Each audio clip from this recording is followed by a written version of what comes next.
Shalom, shalom! Olá, meus irmãos. Eu quero aproveitar esta nossa oportunidade para compartilhar com vocês uma breve reflexão e tenha certeza que ela irá abençoar a sua vida.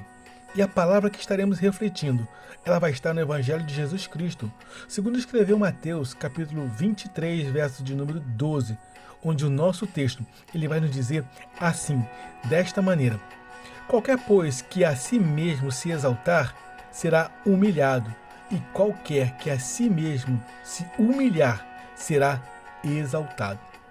Quando lemos este texto e aprendemos o real contexto do que ele está verdadeiramente tratando, em cada um de nós surgem alguns alertas.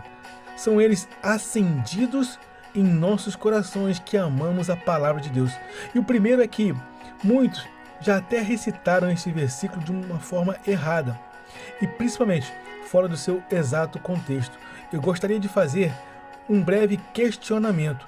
Quem nunca ouviu ou mesmo já não disse: os humilhados serão exaltados? Acredito que eu não devo ser o único também a ouvir assim desta maneira.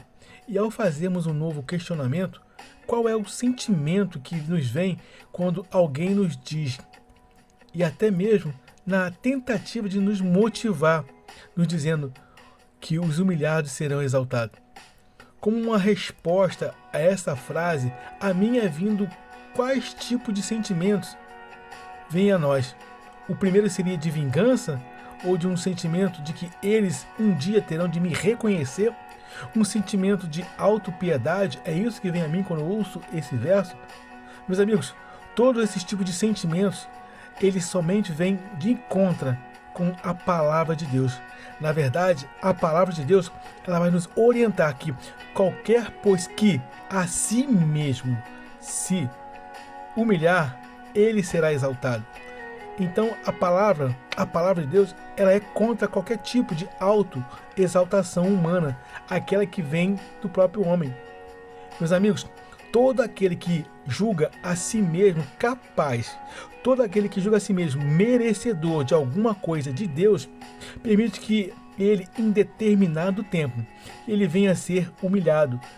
O texto ainda diz que a qualquer que a si mesmo se humilhar, será exaltado. A exaltação para as nossas vidas, ela não virá por um motivo em que fomos humilhados. As nossas Bíblias, dentre vários tipos de pessoas em nossas reflexões, podem apresentar pelo menos dois tipos de pessoas. O primeiro o encontramos em Mateus 26, versos 6 e 7. Estas são os fariseus. Estes são os arrogantes, arrotam soberba naquilo que são e fazem. Não são humildes, nem muito menos são simples. É um tipo que não apenas querem, mas eles amam e buscam sempre os primeiros lugares, mas não para aprenderem, mas para quererem a atenção para eles. Eles têm um comprometimento com o seu próprio ego. Possuem a necessidade de serem exaltados. Precisam ser vistos. Precisam em tudo serem reconhecidos e receberem valores dos homens. São, na verdade, pobres de caráter e não possuem autoafirmação daquilo que são. Assim são os fariseus. A outra classe nós vamos encontrar em Mateus 5, verso 3 em diante.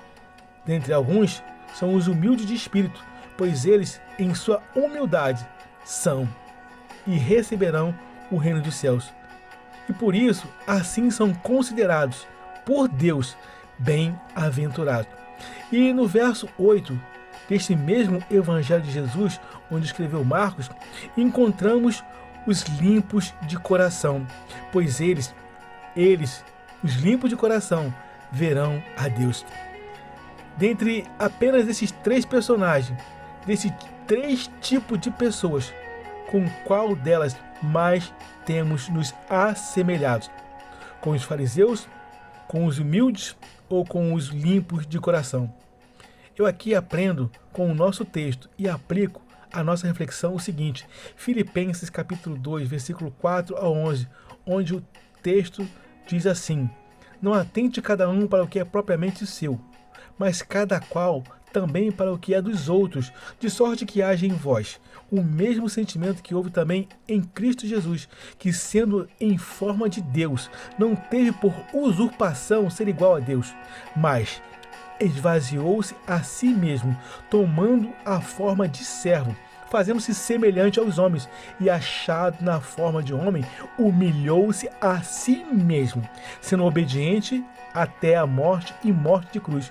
Por isso, também Deus o exaltou soberanamente e lhe deu um nome, que é sobre todo o nome, para que ao nome de Jesus se dobre todo o joelho dos que estão nos céus, na terra e debaixo da terra, e toda a língua confesse que Jesus Cristo é o Senhor, para a glória de Deus Pai. Jesus, sendo ele Deus, achou-se. Jesus, sendo ele Deus, colocou-se e se dispôs a vir à terra em forma de homem, despojando-se, esvaziando-se, morrendo em forma terrível, em morte horrenda, e humilhou-se a si mesmo. Aprendemos mais com esse texto, quando ele finaliza que tudo o que Jesus fez não foi por ele mesmo, mas para a glória de Deus Pai. A pergunta que eu faço é: será que temos feito alguma coisa para a glória de Deus ou para a nossa glória? 1 Coríntios 10:31 vai nos dizer assim, desta maneira: portanto, quer comais, quer bebais, ou façais qualquer outra coisa, fazei tudo para a glória de Deus. Quando declaramos, ou mesmo ouvimos, os humilhados serão exaltados, se ao nosso coração vem como resposta vingança, se ao nosso coração vem como resposta necessidade de autorreconhecimento, há uma verdade nesse texto que precisamos aprender e compartilhar. Eu necessito estudar mais. Eu preciso meditar mais na palavra de Deus. E eu preciso, na verdade, me converter e evitar voos nas asas dos outros. Quando recitamos o texto dessa forma, nos assemelhamos aos fariseus. Mateus 23, 6, 8 diz novamente, preciso repetir, desse jeito: e ama os primeiros lugares nas ceias e as primeiras cadeiras nas sinagogas. Quando se busca o primeiro lugar, corremos um grande, imenso risco sutil de querer o lugar de quem já tem um dono, e ele a nós não é devido, muito menos a nós pertence. Houve um que desejou o que não era para ele o lugar devido, e por isso perdeu tudo o que se tinha.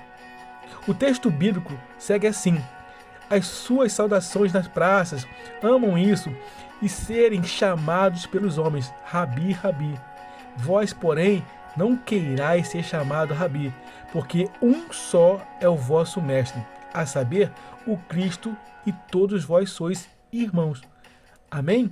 Meus irmãos, espero que possamos não somente extrair, mas excluir sentimentos que não nos aproximam de Deus.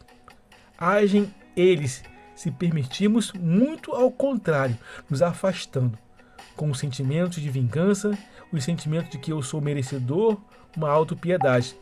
Amém? Meus irmãos, guarde essa reflexão em seu coração. Saiba que o nosso Deus, ele nos faz um convite neste dia que se diz hoje. O sacrifício foi grande. O amor dele por cada um de nós, antes mesmo de nós nascermos, foi imenso.